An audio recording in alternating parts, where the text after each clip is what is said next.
고대부터 어떤 애들은 말없는 무게를 지니고 있었다. 달력 때문이 아니라 민족의 운명을 지배하는 보이지 않는 주기들 때문이었다.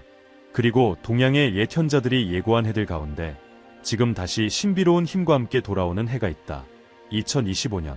많은 사람들에게 그것은 단지 또 하나의 순환일 뿐일 것이다. 그러나 보이지 않는 것을 볼 줄 아는 이들에게 2025년은 오랫동안 준비되어 온 전환점이 될 것이다. 공식 역사에 익힌 이름들 가운데 다시 울리기 시작하는 이름이 있다. 자공, 제공. 그는 명성을 구하지 않았고 사원을 짓지 않았으며 추종자를 원하지도 않았다.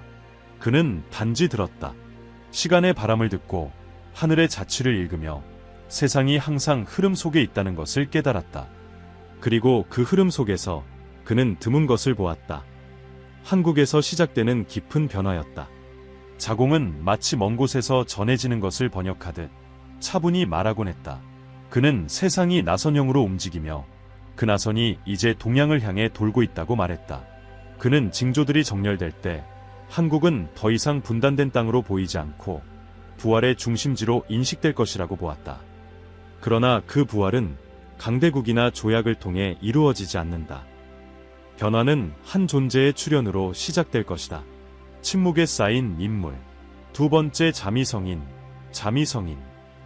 자공에 따르면 이 존재는 인간의 욕망에서 나오는 것이 아니라 하늘의 준비에서 비롯된다. 그는 군중 속에서 나타나지 않으며 요란하게 선포되지도 않는다. 그는 세상이 균형을 잃었을 때, 진실과 거짓이 혼동되기 시작할 때, 영혼 없는 지도자들을 찾아 지친 눈들이 생겨날 때 등장할 것이다. 그리고 바로 이 시간, 2025년, 그는 모습을 드러내기 시작할 것이다. 첫 번째 별은 이미 지나갔다. 말을 남겼지만 이해되지 않았고, 길을 열었지만 인식되지 못한 채 떠났다. 그러나 두 번째 자미성인은 자공에 따르면 말을 하지 않고 행동하는 자가 될 것이다. 따름을 구하지 않지만 그의 걸음은 방향을 일깨운다. 그는 반드시 왕좌에 앉는 것도 아니고 왕관을 쓸 필요도 없다. 왜냐하면 그의 힘은 외양에 있지 않기 때문이다. 그의 힘은 그를 따르는 흐름 속에 있다. 자공은 그 존재를 전통적인 의미의 구세주로 정의하지 않았다. 그는 마법 같은 제스처로 재난을 막지도 않으며 연설로 대중을 지배하지도 않을 것이다.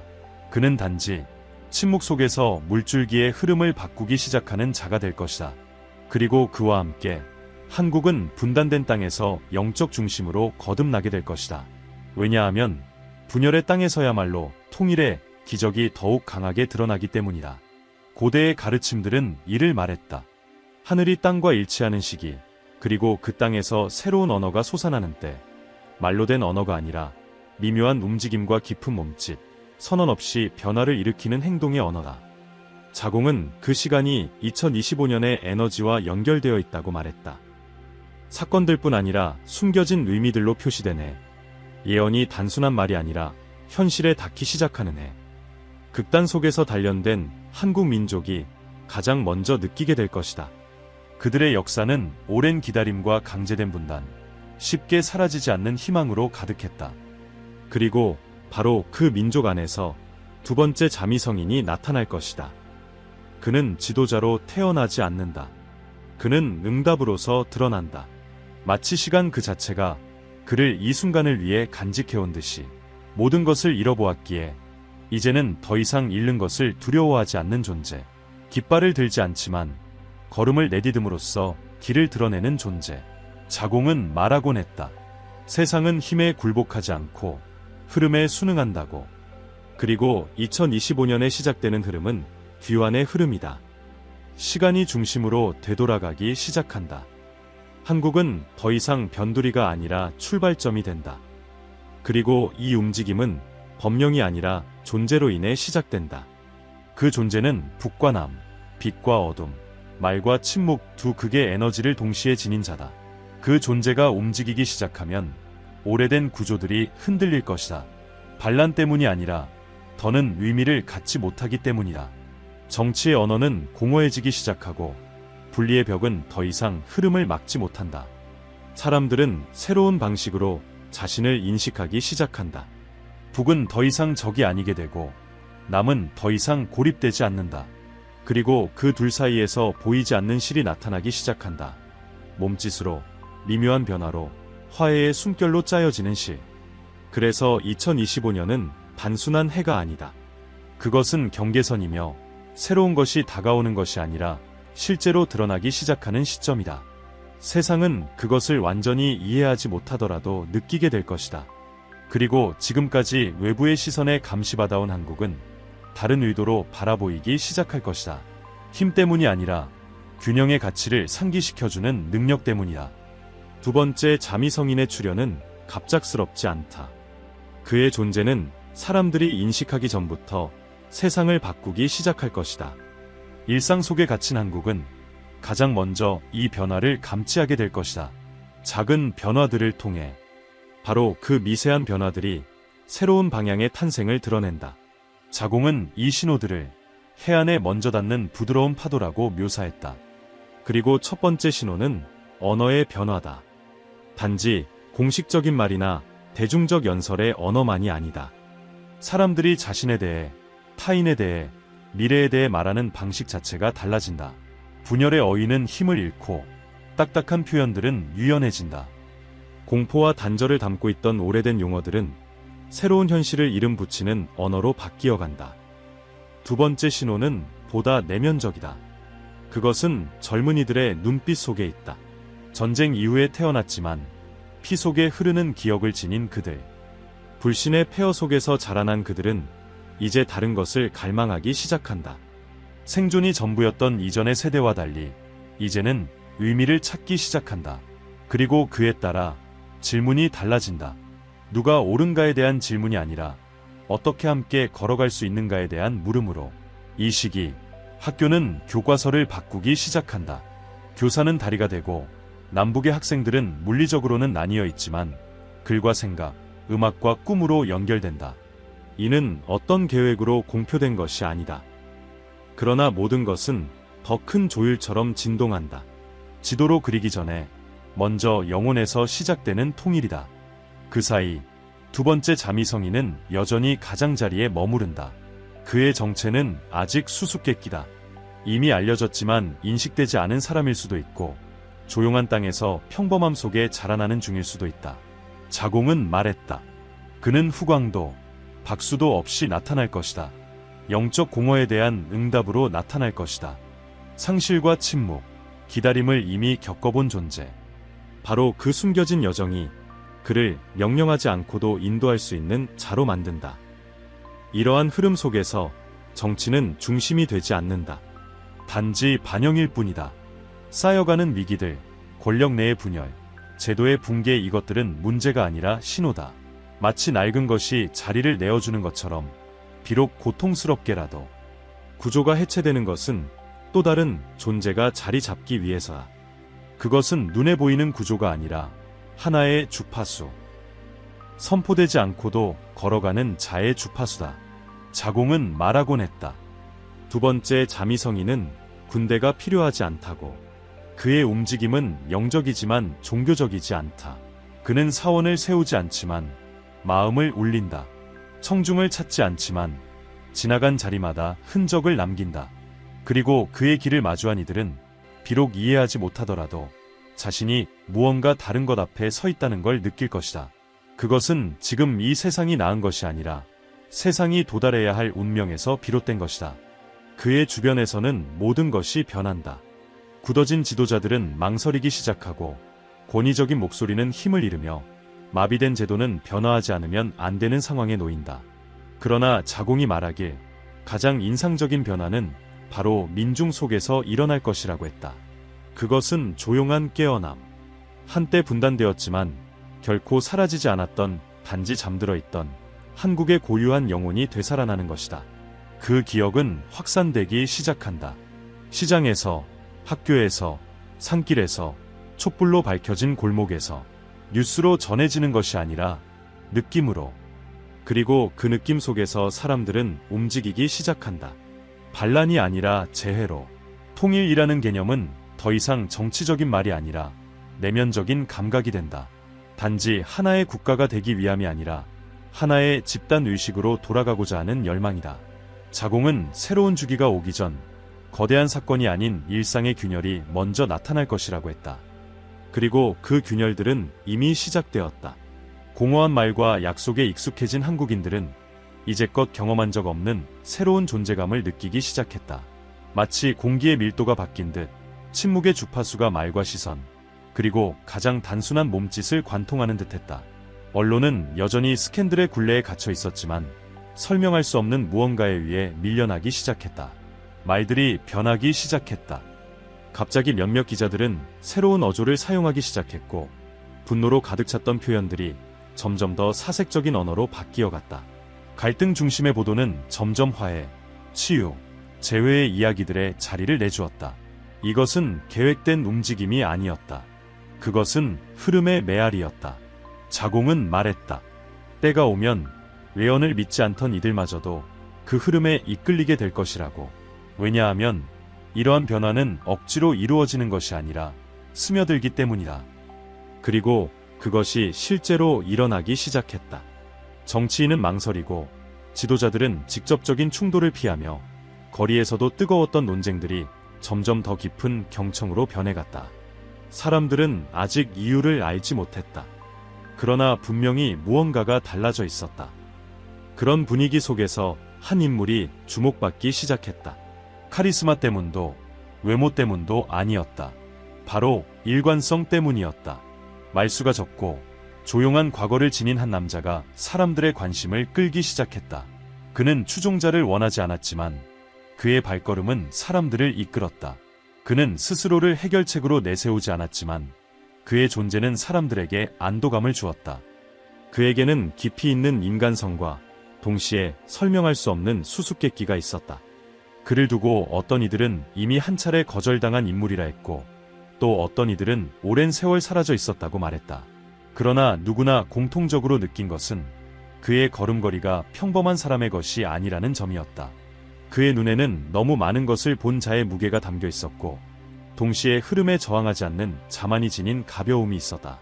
조용한 모임, 비공식적인 만남, 예고 없는 방문 속에서 그가 머문 자리마다 무언가가 열렸다. 사람들은 설명할 수 없었다. 마치 굳었던 마음이 스스로 풀리고 목에 걸렸던 말들이 길을 찾아 흘러나오는 듯했다. 한 공무원은 단 몇 분간 그의 말을 듣고 난 후 교육 프로젝트 전체의 구조를 바꾸기로 결심했다고 말했다. 어느 시골 교사는 학생들이 그에 대한 이야기를 들은 뒤 스스로 북쪽 청년들에게 편지를 쓰기 시작했다고 전했다. 아무도 그렇게 하라고 시키지 않았지만 그런 움직임들이 퍼져나가기 시작했다. 자공은 진정한 구원자는 흐름을 멈추는 자가 아니라 그것을 다시 맞추는 자라고 말했다. 그리고 그 일이 실제로 일어나기 시작했다. 선포도, 환호도 없었다. 하지만 움직임이 있었다. 조용하지만 거부할 수 없는 움직임. 권력자들은 서서히 그 변화를 감지하기 시작했다. 어떤 이들은 그것을 무시하려 했고, 또 어떤 이들은 맞서려 했다. 하지만 그들이 반발할수록 자미성인의 존재감은 더욱 강해졌다. 왜냐하면 그의 힘은 말에서 나오는 것이 아니라 일관성에서 나왔기 때문이다. 그는 변화를 약속하지 않았다. 그는 그 자체가 변화였다. 같은 시기 북쪽도 반응하기 시작했다. 위협이 아닌 침묵으로. 그러나 그것은 평소의 침묵과 달랐다. 그것은 경청처럼 들리는 침묵이었다. 수년 만에 처음으로 관찰자들은 도발의 중단을 느꼈고 대립을 향한 머뭇거림을 감지했다. 마치 국경 너머에서도 무언가가 달라졌음을 느끼고 있었던 것이다. 조약 때문이 아니라 진동 때문이었다. 자공은 말하곤 했다. 두 번째 자미성인은 통일을 말하지 않을 것이라고. 그러나 바로 그가 통일이 시작될 수 있는 공간을 열어줄 것이라고. 그것은 힘이 아니라 수렴으로 이루어질 것이다. 그리고 바로 그 순간 한국 민중은 정확히 어떻게 되는지는 모르지만 정말로 가능할지도 모른다는 믿음을 갖기 시작했다. 그것은 정치적 사건이 아니라 피할 수 없는 변화로 여겨졌다. 편지들이 돌기 시작했다. 어떤 것은 공개적으로, 어떤 것은 비밀리에. 오랜 분단으로 떨어졌던 가족들이 처음으로 용기를 내어 서로에게 글을 보냈다. 남쪽의 신문은 북쪽 젊은이들이 익명으로 보낸 글을 게재했다. 그것은 희망의 메시지들이었다. 하나의 집단 의식이 깨어나기 시작한 조각들이었다. 그를 따르는 것이 목적이 아니었다. 무언가 더 큰 것의 일부가 되는 감각이었다.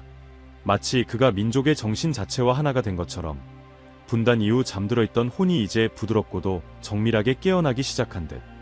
그가 걸을 때 낡은 구조들은 무너지기 시작했다. 충돌 때문이 아니라 진짜 앞에서는 더 이상 유지될 수 없었기 때문이었다. 보이는 것과 보이지 않는 것의 경계가 희미해지기 시작했다. 대도시 곳곳에서는 침묵 속의 모임들이 열렸다. 이전에는 영향력을 가졌던 이들이 이제는 결정을 위한 자리가 아니라 듣기 위한 자리에 앉았다. 말은 그 빛을 잃었고 논쟁은 사색이 되었다. 사람들은 더 이상 해답을 기다리지 않았다. 대신 몸짓을 보기 시작했다. 그리고 자미성인의 몸짓은 말을 대신했다. 그는 예상치 못한 장소에 나타났다. 난민 캠프에서, 잊혀진 작은 공동체에서, 버려진 듯한 영적 공간에서. 그러나 군중 없이, 카메라 없이 그의 존재는 눈을 위한 것이 아니라 영혼을 위한 것이었다. 그를 본 이들은 모두 한 가지 공통된 감정을 전했다. 어깨 위 세상의 무게가 벗겨지는 듯한 침묵의 체험. 수세기 동안 분단의 상처로 각인되어 온 한국은 이제 다른 방식으로 숨을 쉬기 시작했다. 분단은 더 이상 활발한 고통이 아니라 치유된 기억이 되어가고 있었다. 이전엔 돌처럼 닫혀있던 북쪽도 이제는 미묘한 응답의 신호를 내기 시작했다. 공식 발표는 여전히 딱딱했지만 정치의 이면에서는 경청이 이루어지고 있었다. 지식인들, 청년들, 그리고 고위 관료들마저도 허가 없이 국경을 넘어 전해지는 이야기들에 관심을 갖기 시작했다. 이 변화는 학교에도 닿았다. 교사들은 수업에 새로운 단어들을 들여오기 시작했다. 조용한 통합, 재연결의 문화, 공통의 역사 같은 표현들이 교육과정의 일부가 되었다. 목표는 더 이상 한 나라의 시민을 양성하는 데에만 있지 않았다. 이제는 경계 이후의 시대를 준비시키는 의식을 키우는 것이었다. 아이들은 더 이상 분단된 나라에 대해 배우는 것이 아니라 다시 발견된 정체성에 대해 배우고 있었다. 그 무렵 남쪽의 한 작은 도시에서 하나의 현상이 일어났다. 익명의 예술가들이 자발적으로 만든 벽화가 등장했다. 그 속엔 단순한 얼굴을 가진 한 남자의 이미지가 있었고 그를 둘러싼 황금빛 선들은 권력을 상징하기보다는 자비를 느끼게 했다. 그 아래엔 이름도 없었다. 단 한 문장만이 있었다.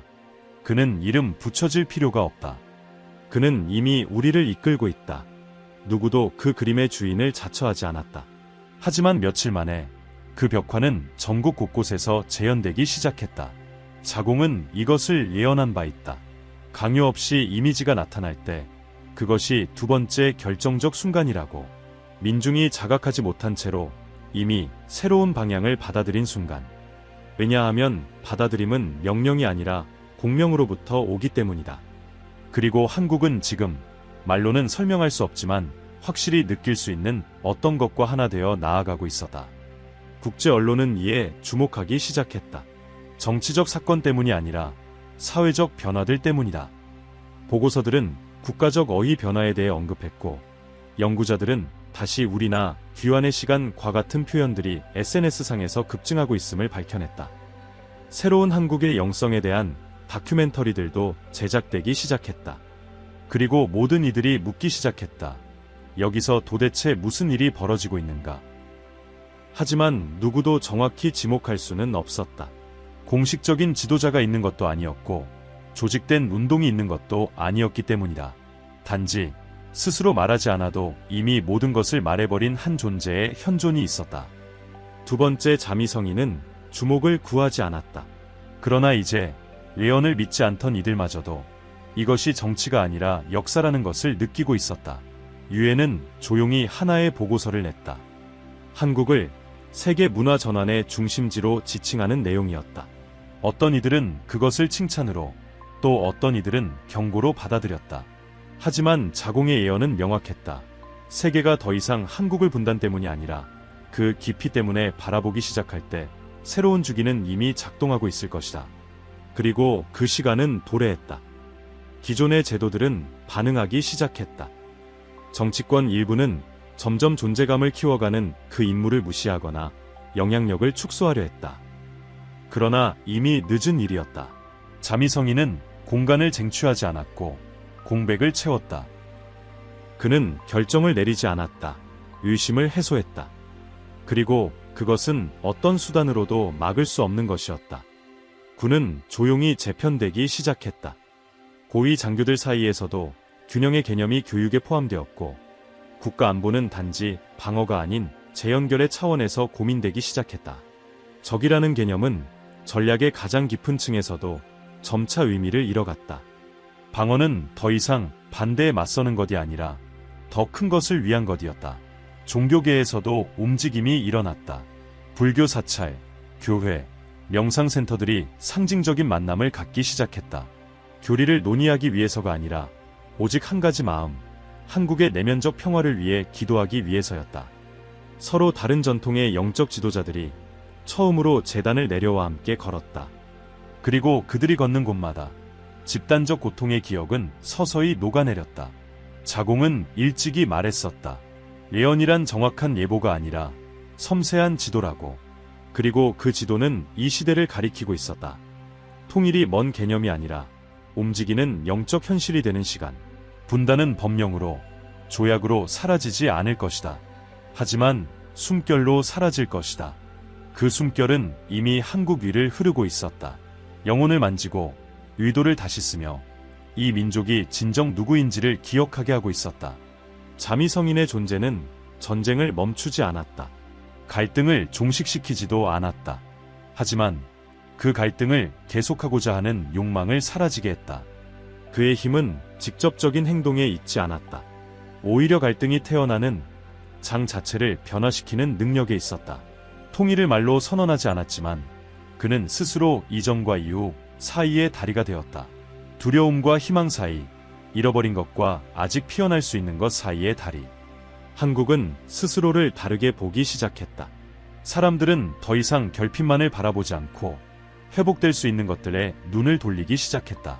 그리고 그 조용한 회복의 과정 속에서 각 시민은 하나의 예언의 일부가 되어갔다. 왜냐하면 자미성인의 도래는 그 개인에 대한 이야기가 아니었기 때문이다. 그것은 같은 부름에 공명하는 모든 이들에 대한 이야기였다. 무거운 시대 속에서도 가볍게 걷기를 선택하는 자들, 자아의 소음을 잠재우고 운명의 목소리에 귀 기울이기로 한 자들. 이제 한국의 운명은 더 이상 막연한 약속이 아니었다. 그것은 현실의 발걸음으로 드러나는 길이 되었다. 수십 년간 분단된 민족의 정체성을 규정해왔던 오래된 상처는 치유되기 시작했다. 잊혔기 때문이 아니라 마침내 이해되었기 때문이었다. 고통은 더 이상 죄책이 아니라 유산이 되었다. 그리고 그 유산은 지혜롭게 이어져야 했다. 이러한 흐름 속에서 자미성인은 자신을 지도자로 내세우지 않았다. 그는 다리였다. 통치하지 않았고 균형을 이루었다. 법을 선포하지 않았고 내면의 질서를 일깨웠다. 그의 리더십은 침묵과 경청, 그리고 본보기를 통해 이루어졌다. 어쩌면 바로 그 점에서 그의 영향력은 반박 불가능했던 것이다. 누구도 그의 말을 따르지 않았다. 모두 그의 파동을 따랐다. 연말이 되자 여러 도시의 거리에서 자발적인 의식이 펼쳐졌다. 주최자도 무대도 없었다. 단지 같은 날 서로 다른 장소에서 사람들이 스스로 선택하여 촛불을 들고 침묵 속에 걸었다. 그것은 하나의 헌정이었다. 한 인간에게